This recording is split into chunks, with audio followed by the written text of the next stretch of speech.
The frost on the window pane was the only thing holding the city together. A jagged web of ice separating the gray London street from the suffocating warmth of the hotel room.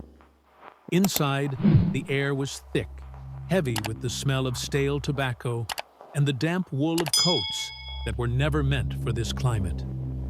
Bob sat on the edge of the mattress, his head bowed low, fingers idly tracing the scratches on the body of his acoustic guitar. But he wasn't playing. He was hiding. Across the room, standing by the radiator that clicked and hissed but gave no real heat, Bunny looked at him. He didn't look with anger, and he didn't look with hate. He looked with the terrifying realization that the man sitting on the bed was no longer the brother he had sworn to protect. There was no shouting. There were no thrown bottles or dramatic speeches. There was only the sound of a tea kettle beginning to whistle in the kitchenette, a rising scream that neither of them moved to stop. The distance between them wasn't measured in feet.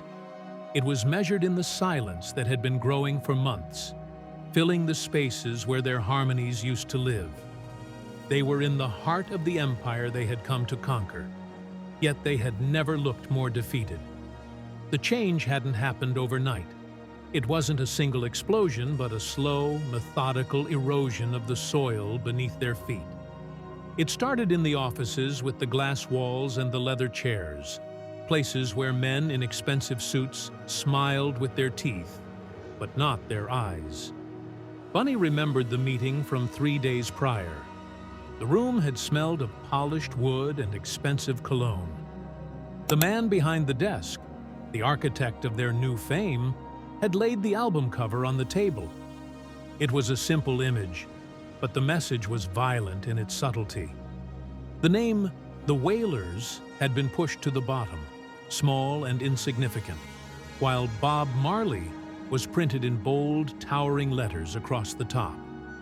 Bunny had looked at the cover, then at the man, and finally at Bob. He waited for Bob to speak, to push the artwork back across the table and say that they were a trinity, that you cannot have the head without the heart. But Bob just picked up a pen. He stared at the contract, his eyes glossing over the fine print, his mind already somewhere else, perhaps imagining the stadiums, the lights, the reach of the message. He didn't look at Bunny. He signed. The scratch of the pen on the paper was louder than any drumbeat.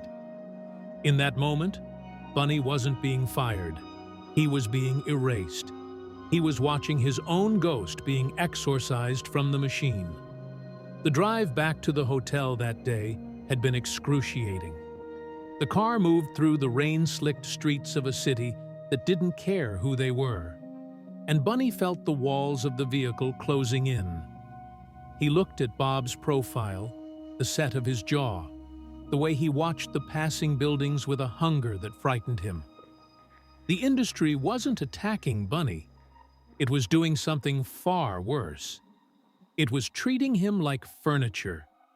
During sound checks, the engineers would rush to adjust Bob's microphone, tweaking the levels, asking if he was comfortable, while Bunny stood behind his percussion, tapping a drum that no one was listening to.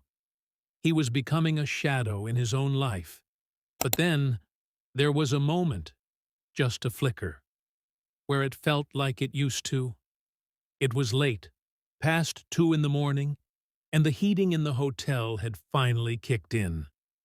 They were sharing a plate of food, something warm and spicy that reminded them of home, and for a few minutes, the silence broke.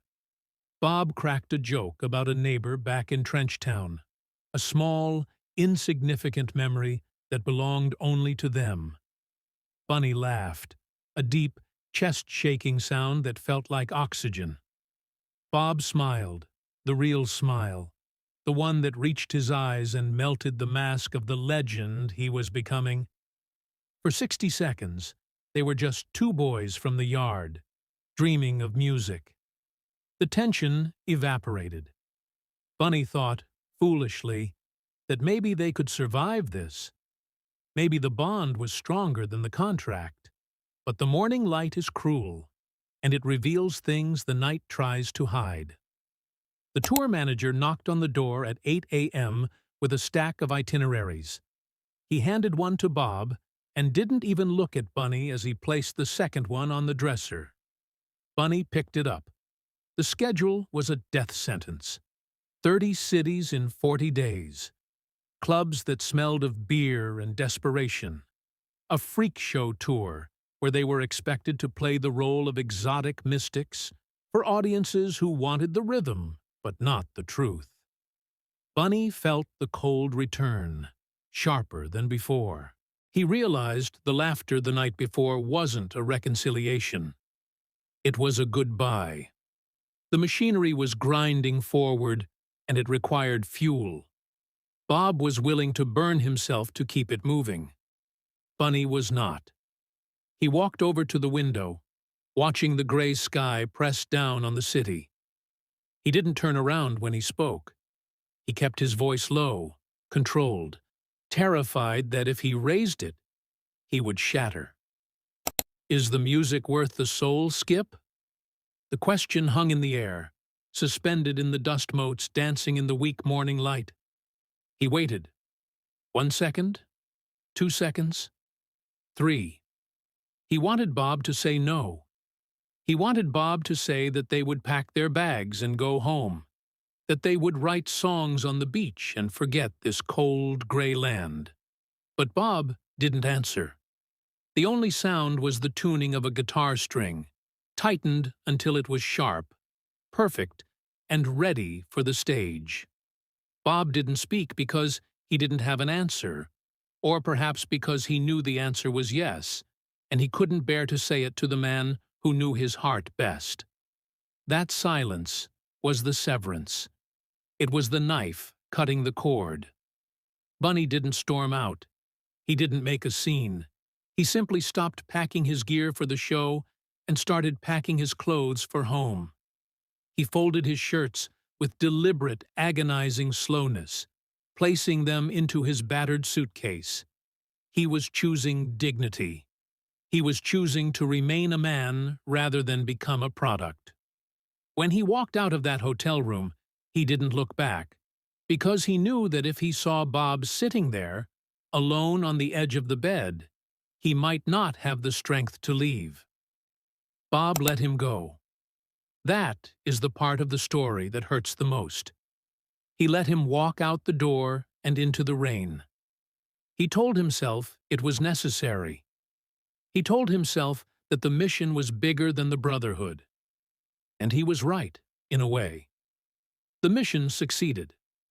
Bob Marley became the face of a revolution, a global icon whose voice is still heard in every corner of the earth. He conquered the world. But watch the footage from those later years. Look past the dreadlocks and the smile and the dancing. Look at his eyes in the interviews when the reporters ask him about the old days. There is a haunted quality there, a loneliness that no amount of applause could fill. He was surrounded by thousands of people, by an entourage of leeches and hangers-on who claimed to love him. But the one man who actually knew him, the one man who could look him in the eye and tell him the truth without fear, was thousands of miles away, living in the hills, keeping the spirit alive while Bob burned out in the spotlight. The industry will tell you this was just a band breakup, a creative difference. That is a lie. This was a sacrifice. Bob traded his brother for a microphone that could reach the world. He got the fame. He got the glory. He got the immortality. But he died, surrounded by strangers. Bunny lived. He lived to be an old man, to walk the streets with his head high, to look in the mirror and see a face he recognized. He kept the soul that Bob sold. The tragedy isn't that they split. The tragedy is that Bob realized too late that the applause of a million strangers is worthless compared to the silence of a brother. The cold from that London room never really left Bob. It settled in his chest and stayed there until the end. We call him a legend, We call him a prophet, but we never ask the cost of that title. We celebrate the music he gave us, but we ignore the man he had to leave behind to make it. If you found this story compelling, please like and subscribe for more untold histories. Was Bob Marley a sacrificial hero for the world? Or was he just a man who betrayed his only true friend for a taste of fame?